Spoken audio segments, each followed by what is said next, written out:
Hello and welcome guys. मेरा नाम है प्रवीण पाटिल और आप देख रहे हैं मूवीज एक्सप्लोरर चैनल। अभी तक हमने व्हील ऑफ टाइम के 2 एपिसोड को एक्सप्लेन किया है और अभी हम इस वीडियो में 3rd एपिसोड को समझेंगे। पर 3rd एपिसोड से पहले अगर आपने हमारे व्हील ऑफ टाइम के बाकी की वीडियो नहीं देखी है तो अभी जाके देख लीजिए, लिंक मैं डिस्क्रिप्शन में दे दूंगा, क्योंकि इस वीडियो में फिर आपको ज्यादा समझ नहीं आएगा। तो अभी देखते हैं कि एपिसोड 2 में क्या हुआ था। मोरेन चारों बच्चों को श्वेत मीनार लेके जाती है, पर मोरेन के घाव के कारण मोरेन बहुत ज्यादा कमजोर हो जाती है। तभी उन सबके पीछे फिर से त्रासक लगते हैं और इसलिए सारे लोग एक ऐसे शहर में घुस जाते हैं जहाँ त्रासक भी आने से डरते हैं। उसी शहर में मैट को एक हथियार मिलता है जिसे छूकर शहर में शैडो फैलने लगता है और उस शैडो से बचने के चक्कर में सारे लोग अलग हो जाते हैं। अभी पेरिन इग्वेन के साथ होता है, मैट और रैंड दोनों एक साथ होते हैं और मोरेन और लैन दोनों साथ में होते हैं। पर एपिसोड के लास्ट में हमें नैनीव जिंदा दिखती है, जो लैन के गले पे तलवार रखकर उसे अपने दोस्तों के बारे में पूछ रही होती है। तो एपिसोड 2 यही खत्म होता है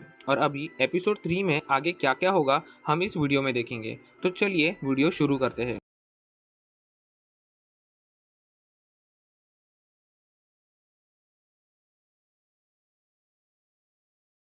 तो एपिसोड 3 की शुरुआत होती है नैनीव से, जिसे एक त्रासक उठाकर लेके जा रहा था। ये सीन फर्स्ट एपिसोड का सीन है जहाँ त्रासक के हमले में एक त्रासक नैनीव को उठाकर लेके गया था। यहाँ उस त्रासक को अपना साथी त्रासक दिखता है जो कि जख्मी था और इसीलिए वो उसे खाने लगता है और यही मौका देख के नैनीव वहाँ से भाग जाती है। पर त्रासक उसका पीछा नहीं छोड़ता और फिर से नैनीव को पकड़ने के लिए उसके पीछे आता है और इसीलिए नैनीव एक पानी में छुप जाती है। पर त्रासक उसे पकड़ने उस पानी में उतर जाता है, पर जब त्रासक की नजर नहीं होती तभी नैनीव उसी की तलवार लेके उसे मार देती है और वहां से सेफली निकल जाती है और इसी तरह नैनीव बच गई और अभी लैन के सामने तलवार पकड़कर अपने दोस्तों के बारे में पूछ रही है। लैन बोलता है कि उसे सही में नहीं पता कि उसके दोस्त कहाँ है, लेकिन शायद मोरेन को पता होगा, पर अभी मोरेन जख्मी है इसलिए लैन नैनीव से हेल्प मांगता है। पर नैनीव मोरेन की हेल्प करने से मना कर देती है क्योंकि नैनीव पहले से ही एसिडाई लोगों से गुस्सा थी। इसीलिए लैन नैनीव को ही पकड़ लेता है और थोड़ी देर के लिए बेहोश कर देता है। दूसरी ओर मैट और रैंड जो सब लोग से अलग हुए हैं वो बाकी के लोगों को ढूंढ रहे होते हैं। मैट को लग रहा था कि अभी वो लोग वापस नहीं मिलेंगे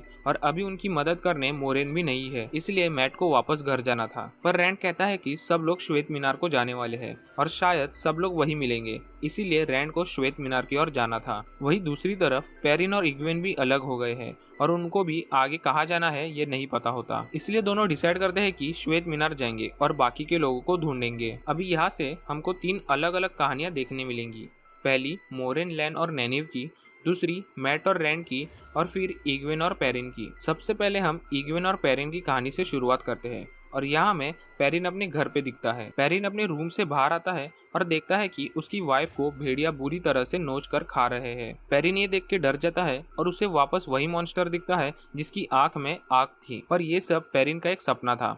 और ये बुरा सपना देखने के बाद पेरिन डरते हुए उठता है और इग्वेन उसे शांत करती है। शायद पेरिन अभी भी गिल्टी फील कर रहा है और ये भूल नहीं पा रहा है कि उसने खुद के ही हाथों से अपनी बीवी की जान ली और इसीलिए उसने ऐसा सपना देखा। पर जागने के बाद इग्वेन और पेरिन दोनों के पीछे कुछ भेड़िया पड़ जाते हैं और दोनों वहाँ से भागना शुरू करते हैं। दोनों भागते भागते एक जगह पर रुक जाते हैं और पीछे देखते हैं कि उन भेड़ियों ने उनका पीछा छोड़ दिया है और वहीं पर रुक गए हैं। पेरिन समझ जाता है कि ये सब भेड़िया उनके पीछे नहीं लगे थे, बल्कि उनको सही रास्ते पे लेके जा रहे थे। उसी रास्ते से थोड़ा दूर चलने पर दोनों को गाड़ी के पहिए के निशान दिखते हैं और दोनों उसी निशान को फॉलो करने का डिसाइड करते हैं। उसी निशान को फॉलो करके इग्वेन और पेरिन एक ग्रुप से मिलते हैं जो कि बंजारे होते हैं और उन लोगों का कोई एक ठिकाना नहीं होता। ये लोग एक जगह से दूसरी जगह घूमते रहते हैं। वो बंजारे लोग अच्छे होते हैं और इग्वेन और पेरिन दोनों को अपने साथ रख लेते हैं और उनको खाना भी देते हैं। इस एपिसोड में इग्वेन और पेरिन की बस इतनी सी ही कहानी थी। अभी हम आगे मैट और रैंड के साथ इस एपिसोड में क्या हुआ ये देखेंगे। मैट और रैंड चलते चलते एक गांव के बाहर पहुंच जाते हैं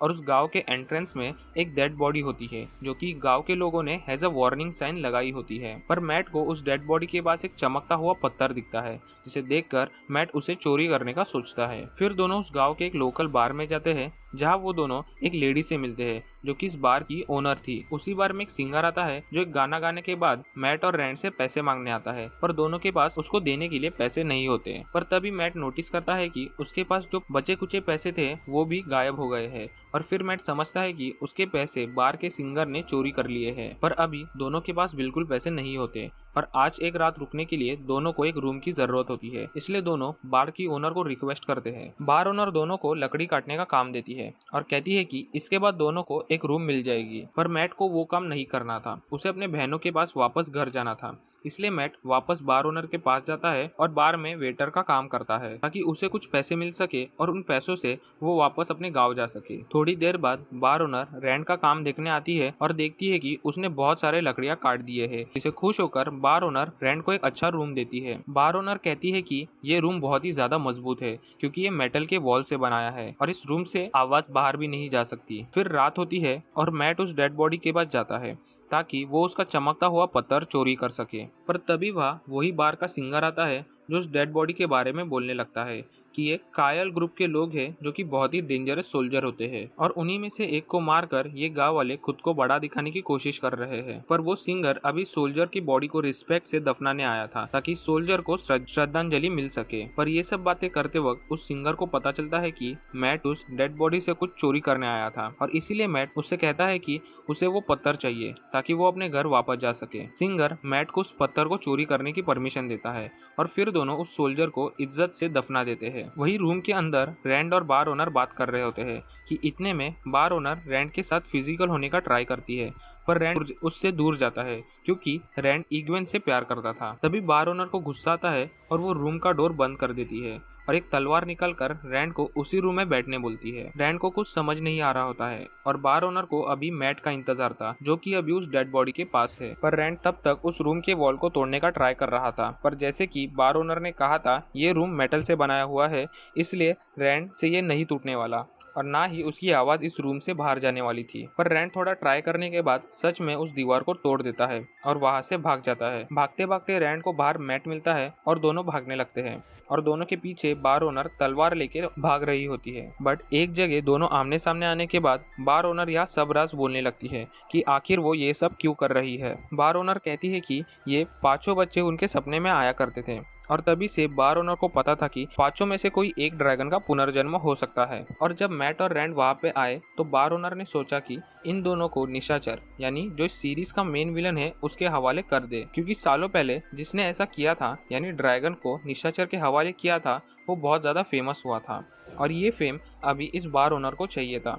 इसीलिए उसने त्रासक की सेना को बुला लिया है ताकि वो इन दोनों को पकड़ सके। पर तभी पीछे से सिंगर बार ओनर को मार देता है और दोनों को वहां से भागने के लिए बोलता है और यहीं पे रैंड और मैट की इस एपिसोड की कहानी खत्म होती है। दूसरी तरफ लैन ने नैनिव को पकड़ कर रखा था और बाद में उसे रिक्वेस्ट करता है कि मोरेन की हेल्प करो ताकि वो ठीक हो जाए और नैनिव को उसके दोस्तों का पता दे। नैनिव को मोरेन की मदद नहीं करनी थी पर अपने दोस्तों तक पहुंचने के लिए नैनिव मोरेन की मदद करने के लिए तैयार हो जाती है। नैनिव उसी जंगल से जड़ी बूटी लेती है और उसी को मिक्स करके मोरेन के घाव पर लगा देती है। नैनिव एक विदोषी थी इसलिए जड़ी बूटी का भी उसे नॉलेज था। बहुत देर होने के बाद मोरेन को होश नहीं आता इसीलिए लैन मोरेन को नैनिव के भरोसे छोड़कर दूसरे एसेडाई लोगों को ढूंढने जाता है। लैन थोड़ा ट्रैवल करने के बाद उसे एक गांव दिखता है जिसे देखकर लैन वापस मोरेन को लेने आता है। वही दूसरी ओर मोरेन धीरे धीरे होश में आ रही होती है और जब लैन आता है तब तीनों भी उस गांव के लिए निकल जाते हैं। रास्ते में उन्हें वही रेड ग्रुप की एसेडाई दिखती है जिसे हमने पहले एपिसोड में देखा था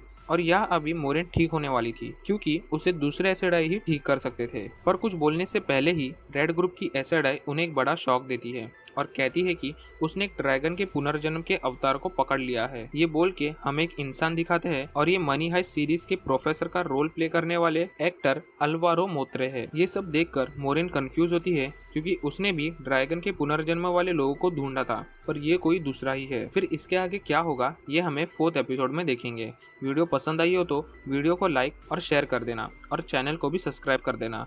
मिलते हैं अगले वीडियो में, तब तक के लिए this is movies explorer signing off.